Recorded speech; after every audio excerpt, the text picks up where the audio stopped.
friend, come on in. I'm making homemade granola today. Homemade granola is easy to make, it's cost effective, and on top of that, it's highly customizable. So you can make it to the flavors that you like or the ingredients you have in the house. Over the years, I have modified a recipe until I have finally tweaked it down to my favorite version, which is chocolate granola. So I'm going to show you how I make chocolate granola today, and I highly encourage you to customize this recipe and make it your own. So come on in. I like to make a really big batch of granola. I will tell you what I am putting in, but I will put down the one size batch in the show notes below so that if you want to make a smaller batch, you can. But it's a very generous batch. It's more than 2 times the recipe. I like to keep my raisins vacuum sealed. I've actually found that they stay fresh longer. It's something I've been experimenting with, and it's been working pretty good. Now, these raisins here, they're actually grapes from our grapevine. We planted grapes, and then we found out we didn't really like them. That was about a cup of grapes, because that's a jelly jar. And I'm going to add just a few more of these to make it like a cup and a quarter. So I'm just going to eyeball a quarter of a cup. Now, these need to soak. If you don't soak your raisins, I find that the raisins will burn when they are I normally do mine in the dehydrator. You can do it in the oven as well. But I find if you just put in raisins like this, where they're already dried to where they need to be, they will burn. And if you don't want raisins, don't do raisins. I like to soak my raisins and sort of swell them up. And then when I dehydrate them, they reduce back down to where they were before. So it works out really well. And do rinse your raisins after you've soaked them. I find that some raisins just have a lot of sand in them, and it's kind of gross. I like to let my raisins soak for about a half hour at least. Sometimes I'll let them go a little longer. It just kind of depends on where I am in the process. I'm going to start with my oats. Put in about 4 heaping scoops of oats and whatever falls in. These are old-fashioned oats. I do not know if you can do this with regular oats because I just don't keep regular oats in the house. You've got the quick oats. You can give it a try, but I'd make a very small batch and then see how you like the texture on it. I'm not normally a gadget person, but I did get a nut crusher, and I'm going to give it a try and see how it works because normally I will bring out a mortar and pestle and, you got to bang at the nuts, and it's not fun. And if I use a food processor, if I've only got like a really tiny one, and when I process it, I end up with dust and big chunks. So it doesn't work either. Give this a try and see if it works. But in the meantime, I'm going to put in, I didn't have room for all of my sunflower seeds in the jar, so they got overflowed into this one. It's going to be some pumpkin seeds. It's about 3/4 of a cup. And then I'm going to add more sunflower seeds to make a cup of sunflower seeds. Yeah, this one was really full. So I'm going to put in another 3/4 of a cup of that so that I've got about a cup of sunflower seeds and about 3/4 of a cup of pumpkin seed. I used to put in a cup of pumpkin seed, but pumpkin seeds are really expensive, and so I cut back on it.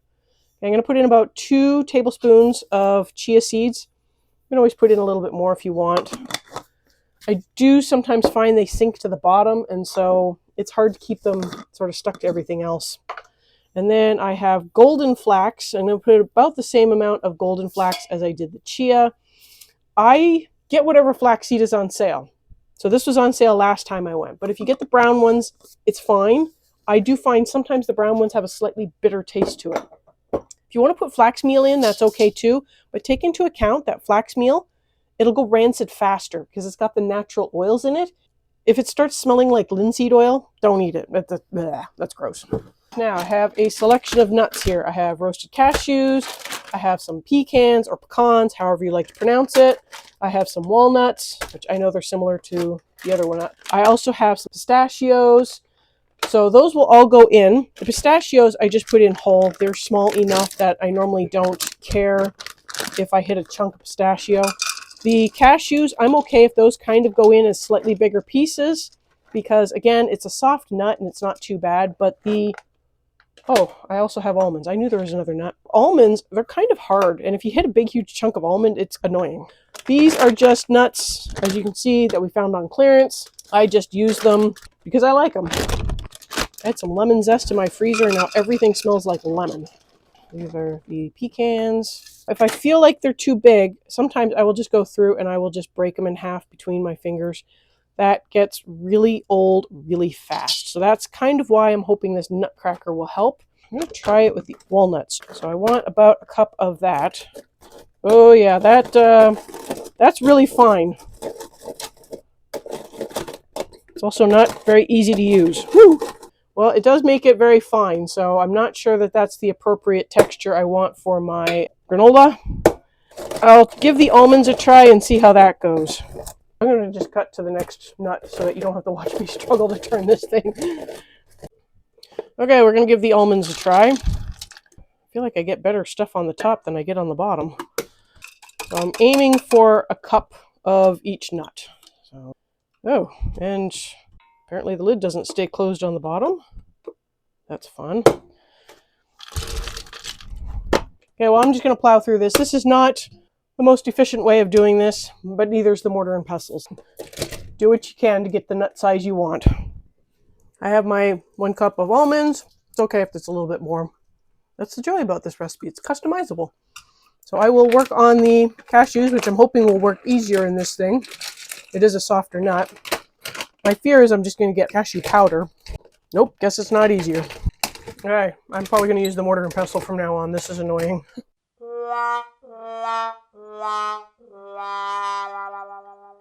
Don't use this. It sucks. Oh my gosh, that was bad. I have nuts everywhere now. Cashews are even the easier nut to deal with. Normally I just break them by hand. I just go through and I just break them by hand. I don't know why that thing couldn't handle the cashews, but it couldn't. Break your cashews by hand. If you have a mortar and pestle, you can use that for the almonds. You just crack them and then break them in half. I guess it was worth trying. It would have been a nice time saver otherwise. Yeah, well, after I deal with these, I'm going to have to sweep the floor because I got nuts everywhere. You can use any type of nut. I have used raw, I've used the slightly salted and roasted, I've used roasted not salted. Just be mindful of how much salt you're putting in when you put your nuts in so that you can adjust your salt at the end when we season. I put a little bit of salt in my sauce mix. I'm putting in a lot of nuts that have salt on it already. I will skip the salt this time. But normally I do put in a pinch of salt. But just take that into account that you can use any type of nut, but be aware of your salt levels. All right, this will be my last handful. And then I got to clean up a big mess. Nut catastrophe aside, I'm going to get my raisins in, and I'm going to start working on the sauce. So there are my raisins. I feel like I put in less raisins this time than I normally do. So, you know, I might actually soak up some more raisins and get those going so that I have the amount of raisins I want. Okay, I'm going to get this out of the way and work on the sauce. So this is the bowl I had the raisins in. Normally, I just do sort of a 1 bowl and 1 pot recipe, but this time I'm going to mess up another bowl. It's fine. I have some peanut butter here. I like to use crunchy peanut butter. Use whatever nut butter you have in the house that suits your fancy. This just happens to be one I got on sale. You're probably going to see a theme here. This one was actually on clearance. We shop a lot in the clearance section and pick up things. So peanut butter will eventually go bad. That's why they clear it out. So we like to shop at Grocery Outlet and they always have stuff on clearance. Well, peanut butter freezes remarkably well. So we just keep peanut butter in the freezer and I just use it for stuff like this or whatever I need peanut butter for. I have used the Walmart crunchy peanut butter for this and it works nice. I love it. But this time I just had this other peanut butter in the freezer that needed to get used up. So we're going for it. Again, highly customizable. Use what you have. I am going to put in, I normally put in a little less than a half cup of sugar. It's probably like a third of a cup of sugar because, you know, it's not quite full. Depends on how much sugar is in your peanut butter. If you are using a really sugary peanut butter, you can get away with less. You know, like Walmart's peanut butter's got a lot of sugar in it. I can get away with a lot less sugar. This one is a natural peanut butter and it literally has peanuts in it. Roasted peanuts. Doesn't even have, oh no, it does have salt in it. It's got nothing in it. So, you know, I'm going to need to adjust the sugar just a little bit just to make sure it's decent flavor. And adjusting the sugar is going to take you making the recipe a couple of times to get a feel for how much sugar is in there. You can always start with a little less and then sweeten your yogurt or your bowl as needed. The cocoa affects the amount of sugar you put in as well. Because I'm putting in basically bitter cocoa powder, I want to have enough sugar in there to offset the bitterness from the cocoa powder. I am going to put in about 1/4 cup of cocoa powder. I am just going to eyeball it. Like that. I have gotten more in the past because this sometimes just dumps out and gives me a whole bunch. And it all works. This is not going to come together, in case you were wondering.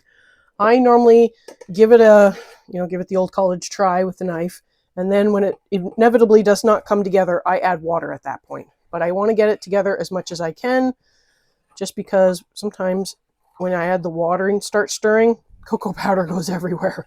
This is for my own sanity. That's probably about as much as I will get. I'm going to add some water to the bowl. I started with about 1/2 cup, maybe 3/4 cup, trying to stir gently and get this to all come together. This is the step you would add the salt in. Because I have salted nuts, I'm just going to skip the salt altogether this time. Normally, I put in at least like a little pinch of salt. Normally, I'm only putting in 1 nut that might have some salt on it. This time, I think I had 3 nuts with salt on it. This is approximately what we're going for. It's pretty thin and lumpy, but it'll be fine. You don't want to add too much water because you will have to remove the water, if you know what I mean. Okay, I added the remainder of the raisins that I quickly soaked. They will be fine, but that looks like a much better amount. If this looks like it's too many nuts for you, add more oats. You could actually get away with putting in no oats and have like one of those no meal, keto-friendly oatmeal granola things, just sort of adjust as needed. You can put coconut in as well. I have put coconut in the past.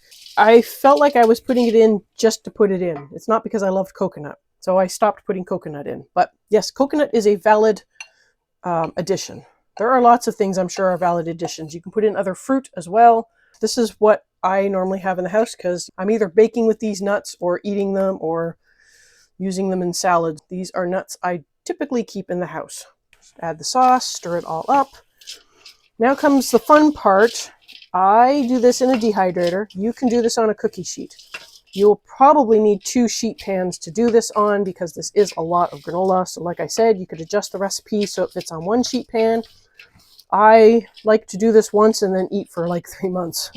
It lasts a long time.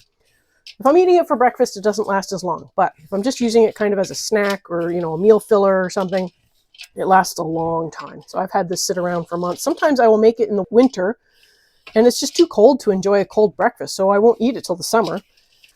Plus, if you make it in the winter, you heat your house up in the winter, and then you don't have to worry about heating your house up in the summer. Like I said, you can do it in the oven. Do it on low and slow is the best way to go. In the dehydrator, I do this for about 4 to 6 hours. It kind of depends how much water I add. Somewhere between 130 and 140 is where I'll put the temperature. If you're going to do it in the oven, obviously it won't take as long. You probably want to put it at like 200 or 170, whatever your lowest temperature is. If you think it's too hot and you just want to go low and slow, you can use the handle of a spoon to prop your door open, and that'll sort of keep the air flowing and the moisture doesn't build up. You could put this on a higher temperature, do 225 to 250, and adjust the time as needed. The more you stir it, the fewer clumps you have. So just be aware of that. That's kind of why I think I like the dehydrator so much. I put it in 1 big sheet. It almost comes off as 1 big sheet. It's awesome. So I am going to go get my dehydrator sheets and get them filled up and show you how I do it. I bought some of these silicone leather making sheets. They are awesome for making granola with. I don't get any of the granola pieces falling through. I used to have some of those sort of Teflon liners that worked for non-liquid things. I didn't like them. It's almost like the Teflon liner started picking up the oils, and then it would just smell bad. I prefer these. These are more washable and they just hold up nicely. So I try to put about 1/3 of the pot on each pan. I always end up with one that has significantly more than the other. I just move granola around as needed. Of course, I have a lack of counter space, so I can't really spread these out very well. That's just the joys of a small kitchen. You do sometimes find dry spots on the bottom, so I will just mix it up if I find it before I dump out any more. Just make sure the sauce kind of gets evenly distributed. Yes, this pot was actually my largest mixing bowl. I don't have any super large mixing bowls that work for my granola recipe. It's just a simple matter of spreading it out in a relatively thin layer. Obviously, the thinner the layer, the faster it will dehydrate and make it nice and dry. You do want to make sure it is completely dry. There is a way to test dryness on items when you are dehydrating them or preparing them in the oven at low temperatures. You put them in a small jar while it's still warm and you put the lid on. And as it cools, if you see any condensation on the side of the jar, there's too much liquid in whatever you're drying. So just continue to dry it until you don't get condensation on it when you do that test. That's why I say 4 to 6 hours. I just put it in for 6 hours and it's done. So this one's got a little bit more than the other ones, but I think it's okay. It's not significantly more, it's just a little more. I'll probably put these in at 130 temperature and let it go for 6 hours. I will show you how it turns out when it is done. This is how the granola turned out. It turns out really nice and crispy when I do it in the dehydrator. I don't know if you can see some of these big chunks that come out. I mean, I end up breaking it up into pieces when I put it in the container. If you're careful, you can get some really nice big chunks of granola that are really hard to eat. It's really nice and crispy. I don't know if you can see this. The raisins are still a little pliable. They are not burnt. This is not a burnt raisin. And that is pretty much what I'm going for. I don't want burnt raisins because they're hard to chew on and it's just unpleasant, honestly. Normally what I do is I bring in the sides of the silicone and then I just pick it up. If I'm really careful, I can generally just pour the whole thing in and then I just fill this container up. It turns out really nice and crispy and it pairs really nicely with the homemade yogurt that I make that I like that super thick and creamy and it just works really well. So I hope you give this a try. Thanks for watching.